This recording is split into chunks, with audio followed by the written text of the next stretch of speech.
po dyan, Senate Pro Temp, nagbibiding-bidingan. Anyway, matanong ko lang po sa COA, na-relieve nyo na ho ba yung inyong first district COA auditor, yung sa Bulacan, na nag-audit ng mga coast project? Hindi pa? Hindi pa po, Your Honor. Bakit po hindi ninyo na-relieve? Nakipagsabuatan na po sa district engineer po natin since 2022. Bakit di po na-relieve? Sir, wala pa po namang ebidensya na nakipagsabuatan po yung... Wala pa pong ebidensya 2023. Sa Pangulo na nagsabi, pati Senator Ping Lacson nagsabi, anong gusto mo? Ebidensya? Your Honor, hindi po ako ang merong authority. I know that. I know that. That's why I'm asking you. Now, when are we going to see her relieved or him relieved?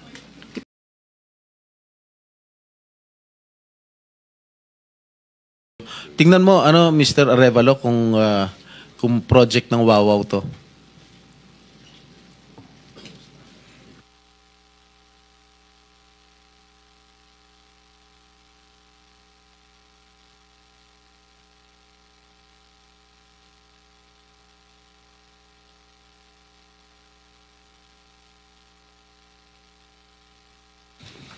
Familiar ka dito? Familiar ka, Mike? Hindi po, Your Honor. Hindi. Hindi ka nga talaga magiging familiar dahil ghost nga. Tama? Yan.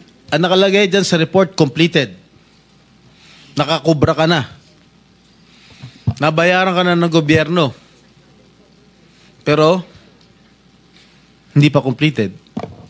Tama ba, Ms. Cabral? Are you aware of this? Ngayon lang po na nakita yung video, Your Honor. Na hindi kompleto, di ba? Pero bayad sila. Wala po akong nakikita. Sa Hagonoy, Bulacan. So, hindi mo alam, Mr. Arevalo? Ngayon ko lang din po nakita yung video. Ngayon ko lang din po nakita yung video, Your Honor. Oh, talagang hindi mo makikita dahil hindi mo naman alam. Kasi nga ghost. Di ba? Alam mo, nag-iisip na ako kung isa-site kita yung contempt dito eh. Huwag mo lang ako subukan, please. Okay, babalik ka kita next hearing ah. Miss Sara. Mr. Chair, with the indulgence of the SP Pro Temp, interjection.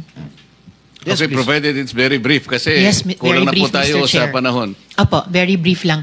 Sabi nyo kanina, and salamat po sa SP Pro Temp at Mr. Chair. Sabi nyo kanina, Mr. Arevalo, na meron din kayong mga proyekto, ang Wawaw, sa Quezon City sa pamamagitan ng Metro Manila First.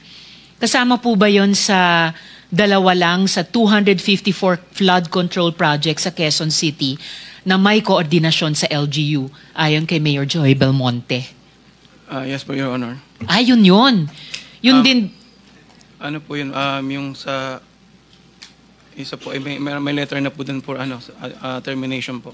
Letter for termination. Yun ba yung sa Barangay Mariblo sa Quezon City? 2 pumping stations na nagkakahalaga na 282 million pesos na magkaharap? Check, yun po, ang di ko po masagot. Check po namin, Your Honor. Sige po, pakipaalam nyo sa komite namin sa pamamagitan ng aming chair. Salamat, Mr. Chair at SP Pro Temp. Thank you. One last question, Mr. Last Chair. question. Yeah, Mrs. Diskaya, meron bang pagkakataon yung siyam na pag-aari mo ng construction company, meron bang pagkakataon na sila naglalaban sa isang bidding, sa isang kontrata? Hindi po. Sigurado ka? Pag makakuha ako ng record sa ko. DPWH na si St. Timothy, si St. Gerard, si Alpha Phi Omega, sino pa?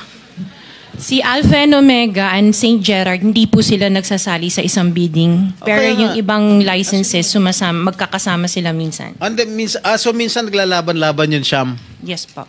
Oh, so that is not a legitimate bidding. Dahil yung Sham na yon na naglalaban-laban sa isang award sa isang kontrata, iisa lang ang may-ari. So kahit sino doon, kahit sinong manalo doon sa bidding na yon, ikaw ang panalo. Dahil sa'yo lahat yun eh. Correct? Tama? Hindi po, kasi iba yung may-ari ng mga companies. Oh, sus.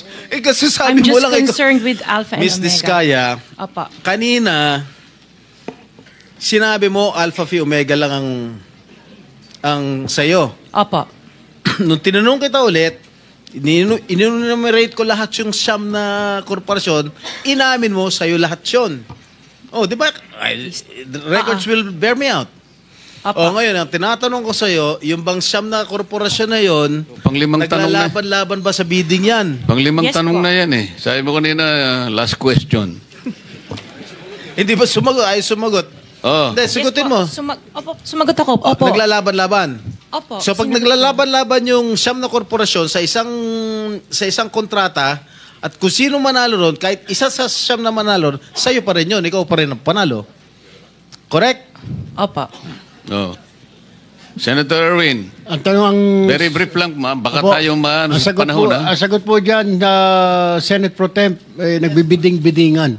Anyway, matanong ko lang po sa COA, na-relieve nyo na ho ba yung inyong first district COA auditor, yung sa Bulacan, na nag-audit ng mga coast project? Hindi pa. Hindi pa po, Your Honor. Bakit po hindi ninyo ba na-relieve?